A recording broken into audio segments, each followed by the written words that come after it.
Now we will talk about the modification of this protocol. I have talked about the anti-hapten detection when all primary antibodies conjugated to haptens. And these haptens are different from biotin and deoxygenin.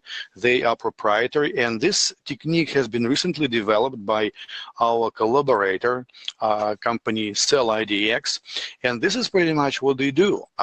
They came up with the proprietary haptens. We don't know their structure, and we don't know how they do conjugation to primary antibodies. And they conjugate primary antibodies with haptens, and then you do staining incubation with secondary antibodies raised against this particular hapten.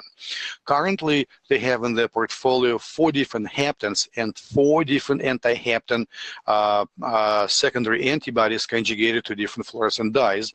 And the beauty of this technique is that all primary antibodies conjugate to different haptens may be mixed together in a solution, a cocktail, and you can incubate your cells and tissues with this cocktail, followed by incubation with 4 secondary antibodies which are specific for each hapten. And this is the example of this technology. Here is the staining for progesterone receptor, estrogen receptor, HER2, and Ki67. And you can see that all these channels can be merged together, and we can see the multicolor tissue staining. Interesting enough that actually if you can actually combine staining on 2 adjacent sections and get like 7 or 8 different targets, detect them simultaneously. And that's an example. When 2 adjacent sections were stained with the first set of primary antibodies conjugated to haptens, and another slide is stained with next set of primary antibodies conjugated to fluorescent dyes. And then images can be collected pretty much as black and white and then pseudo-colored.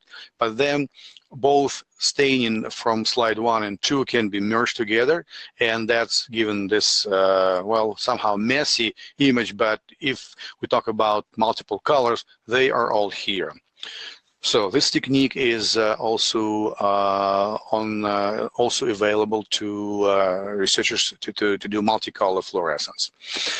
Pros to this technique. Okay, primary antibodies are species independent, and it's a standard 2-step staining protocol, like what you would do in conventional IHC.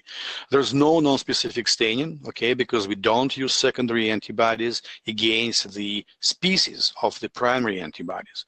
Simultaneous detection of 4 biomarkers and plus DAPI as a counterstain on the same tissue section.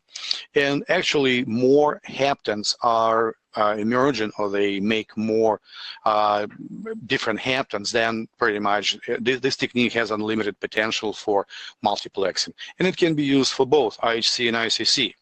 The drawbacks or cons to this procedure is that this is a proprietary technology, and like with any proprietary technology, the conjugation to haptens can be done only at the site of CellIDX, who know how to do this conjugation, who have IP on their conjugation chemistry, as well as they will provide the anti-hapten fluorescent secondary antibodies. So no other source of the secondary antibodies is available to the researcher. To view the full video of this and all of our other webinars for bioscientists at the bench, please visit bitesizebio.com/webinars.